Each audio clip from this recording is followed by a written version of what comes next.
26,000 US dollars at 2047.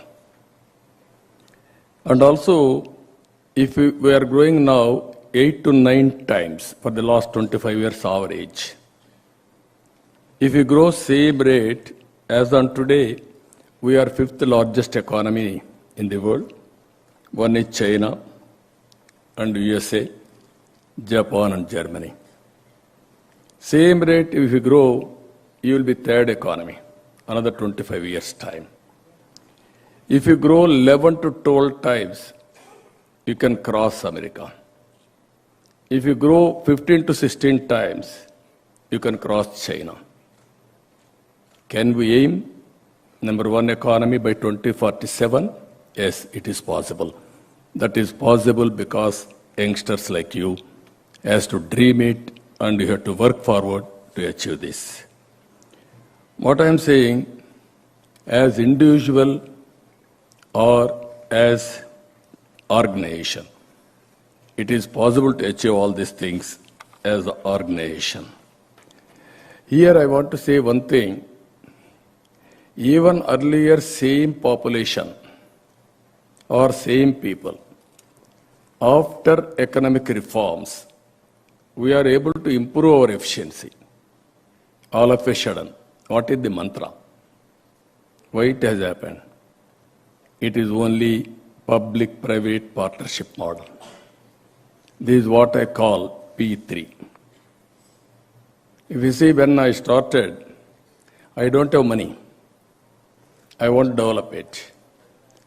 Then I started Hyderabad high-tech city, first monument, knowledge economy. Then I innovated how to go about, then public-private partnership. First I called L&T. They are very good in construction. I gave land, piece of land. Then I asked them to build a tower. 15 years, 20 years, you can get returns. After that, you can give back to the government. That is the model we created. Today, you have seen without investing one pi, we are able to construct Hyderabad. As a matter of fact, we got so much of money. For all these things, if you see proof of concepts, one is power sector reforms. As a policymaker, I am informing you. At that time, there is a deficit in power revenue, even generation. In assembly, we used to engage every session, 50% of time, power cut and agitation by MLAs. There is agitations outside. Even as Chief Minister 95, 96, I used to go and visit fields which are all dried up because of power cut in helicopters. That is the demand at that time. Then I brought power sector reforms. That is the beginning. Everybody told me, don't do it. Again, I have done very vehemently. But of course, I lost power in 2004. But I am having satisfaction. I am the pioneer in India in power sector reforms. That is the benefit India is enjoying today. That is how things have happened. Even if you see telecommunication sector, one policy. Earlier, BSNL, VSNL. BSNL international calls. BSNL domestic calls. Never they worked. Very, very inefficient organizations. China used to go in a big way. Then I initiated this. I had a political influence at center because of coalition government. The then Prime Minister Vajpayee accepted. That is how I was co-chairperson for that committee. We gave a report. That is the benefit everybody is enjoying today in telecommunication sector. One policy has made all the difference, and also now it is able to bring so much of health for the nation. Even if you see at the time, flights, we had Air India. Recently, Air India also privatized. At that time, Air India will operate one flight to different countries, then we can give reciprocal. Never we had a flights, so we used to block it. Then we brought it open sky policy. First flight in India from Dubai to Hyderabad, Emirates. That is how now so much of difference in civil aviation. Even Greenfield Airport, you are seeing Hyderabad, first Greenfield Airport in Hyderabad, in India. I used to visualize. I have visited 20 airports to build Hyderabad Airport. 5,000 acres, first of its kind. One of the best airport you are seeing today. This is how things we are able to visualize we have done. Even one more reform, roads. Our roads are very bad condition. Today, that is what I told. From my house, I was able to reach 1 hour time. I used to come Sangareddy regularly as Chief Minister also at that time. 2 hours, 2.5 hours, 3 hours. Even though it was a national highway, but so much of time. Today, roads transformed the nation very well. Anywhere you want to go, one of the best road network we are having, that is the benefit of public policy.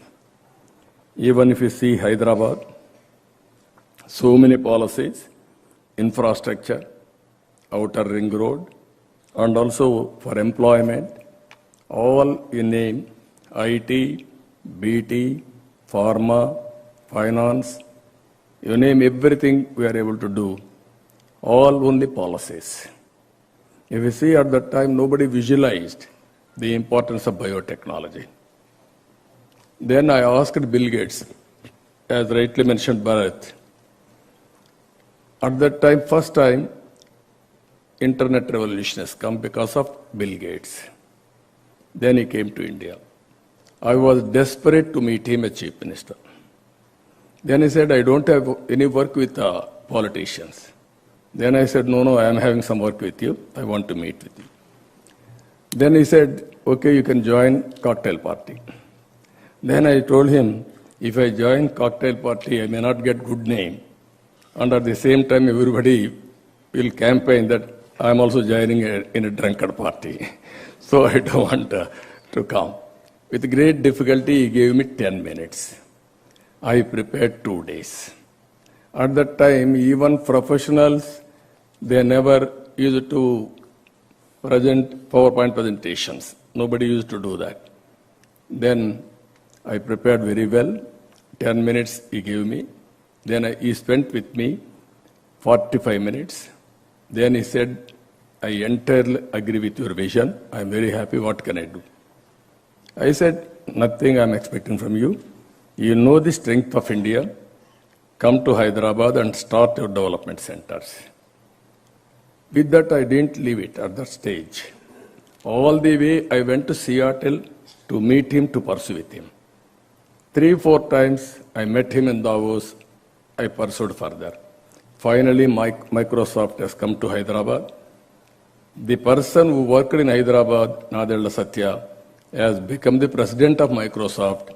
That is how things will happen. One step you move, another step it will add. If you see here, even biotechnology, same thing. At that time I asked Bill Gates, why can't you focus on biotechnology? He said that is futuristic, I cannot do it. Then we started Genome Valley. Today, after 20 years, COVID vaccine is manufactured in Genome Valley. We are proud of it. Country is proud of it. That is how things are happening with public policies. Even then, I didn't spend much money.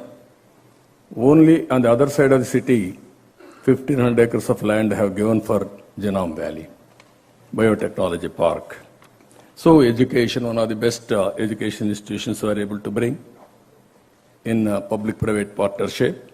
And also another proof of concept if you see NRIs.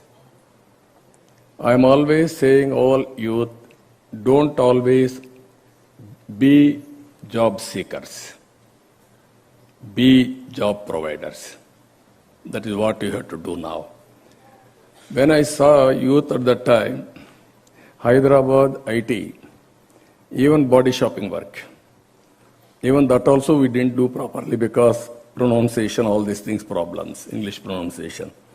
Then we got excellent English coaches from Britain. Then we used to do all these things. Then our people went to abroad. At that time, we didn't go for products. I used to say, go for products. Today, everything is available. I used to say, be entrepreneurs. I am proud to say, so many Telugu entrepreneurs all over the world. Once I used to quote Jewish, number one. Today, per capita income, Indians are doing extremely well. And also 35% among Indians are from Andhra Pradesh. That is, I am very proud to say this. This is everything is possible. All these things happen within 25 years' time. Here, I wanted to emphasize all of you.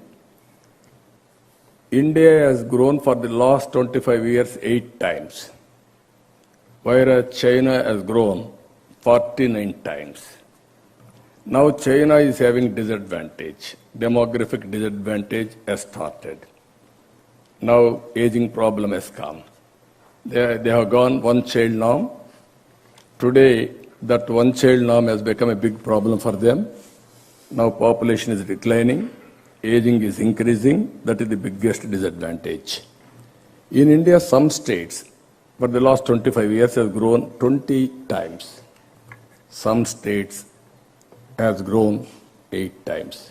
You see the difference.